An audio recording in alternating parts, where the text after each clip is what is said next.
We're going to share simple, powerful English learning hacks from different countries, and Altaf will add his tips too. Yes, I'll build on Annie's ideas and give examples that anyone can start using today. One easy hack is to treat English like music. Listen to short songs or rhymes in English and repeat lines. Hearing rhythm helps with pronunciation and memory. Add to that by slowing down the song and speaking along. Pick one verse, pause after each line, and say it aloud. This trains your mouth and ear together. Another trick from learners in Japan is the shadowing technique. You listen to a sentence in English and speak immediately after, copying the flow and intonation. You can do shadowing with news clips, interviews, or even movie lines. Don't worry about understanding every word. Focus on matching the sound and speed first. People in Germany often label things around their home in English. The visual reminder makes the word stick because you see it every day. Take it further by making short sentences with those labels. For example, if door is labeled, say the door is open or close the door when you use it. In some Latin American countries, learners use daily self-talk. They describe what they are doing in English out loud. I am making coffee. I am checking my phone. That builds fluency naturally because you're using real context. Start with simple actions and gradually add more detail. I am making hot coffee with milk. A hack from Scandinavia is using English subtitles while watching shows in your native language, then switching to English audio with English subtitles when comfortable. And finally, watch again without subtitles, trying to catch words you recognize. Repetition with gradually increasing challenge grows understanding. In India, many students keep a tiny word notebook and write one new word per day with its meaning and a sample sentence. After a week, they review all 7 quickly. Use that word in conversation or a short journal entry. Seeing it once and using it actively makes it much more memorable than just reading. A trick from France is phrase mining. Instead of learning isolated words, learners collect full short phrases they hear in real English, like, "How's it going?" or "I'm just looking."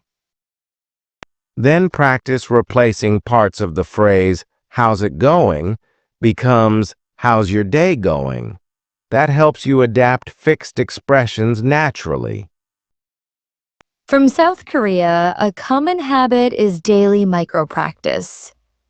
Just 5 minutes of focused vocabulary or pronunciation every morning. It builds habit without pressure. Combine that with a morning question you answer aloud like, "What are my goals today?" You answer in English, and in 5 minutes, you practice both thinking and speaking. In Brazil, learners often do language swaps. They talk with a native English speaker who wants to learn Portuguese. They spend half the time in English, half in Portuguese. If you don't have a partner, you can mimic this by recording yourself asking a question in English, then answering it, and listening back to correct your own mistakes. A universal hack is using spaced repetition. Review vocabulary just before you're about to forget it. There are simple paper cards or mental schedules people in many countries use. You can write a few new words on small cards and test yourself. If you remember easily, review later. If you struggle, review sooner. That timing makes your brain hold on longer. From Nigeria, learners often turn daily news or stories into a short spoken summary. They read an article and then tell the story in English to a friend or themselves. Start with one paragraph, read it slowly, then close it and explain it in your own words. This builds comprehension and paraphrasing skills at once. In Russia, some learners practice with question chains. One question leads to another, and they answer in full sentences. For example, what did you eat? I ate rice. Why did you choose rice? You can do this alone too. Write a list of linked questions about your day and answer them in English. It makes the language flow instead of being a series of fixed replies. From the Philippines, a favorite hack is to use English while doing everyday tasks like cooking or cleaning. They narrate the steps. Now I add the onions. I stir the soup. That's like thinking in English. Try to add emotion or detail. I'm carefully chopping the bright red tomatoes. The more vivid your sentences, the easier they stay. In Turkey, learners sometimes read children's books in English first, then paraphrase the story in their own words. Simple stories build confidence before moving to harder material. You can record your paraphrase and compare it with the original later.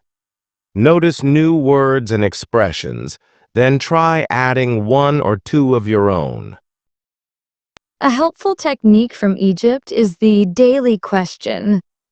Every day they pick one question to answer in English, such as, "What was the best part of my day?" and speak or write the answer. After a week, they look back and revise previous answers. This shows progress and exposes recurring mistakes to fix slowly. In Spain, some learners practice with language playlists. They make playlists of English podcasts, speeches, or stories sorted by difficulty and listen during walks or commuting.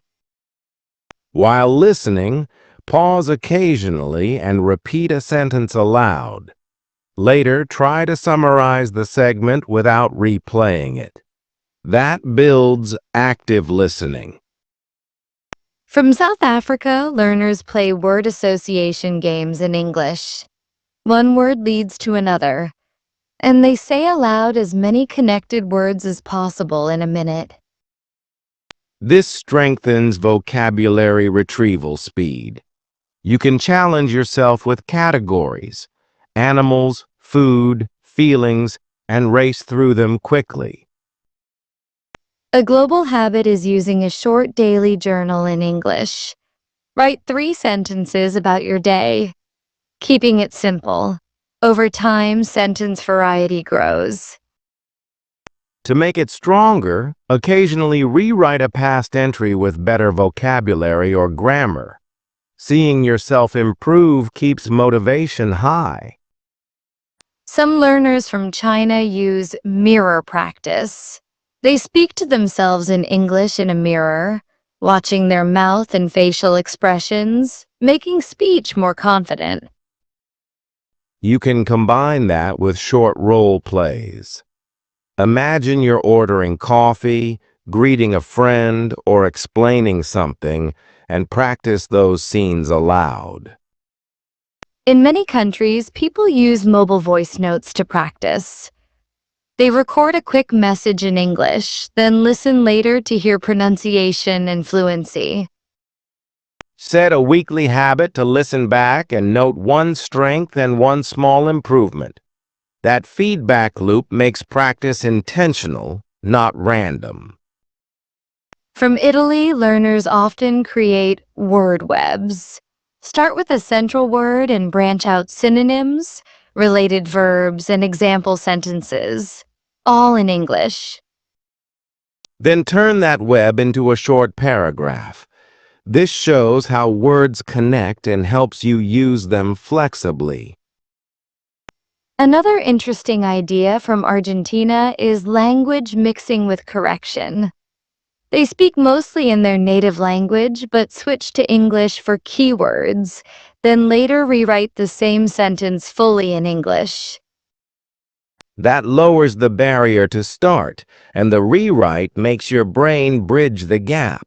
It's a gradual lift from familiar to new.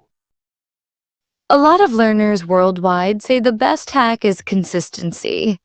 Small daily effort beats occasional marathon study.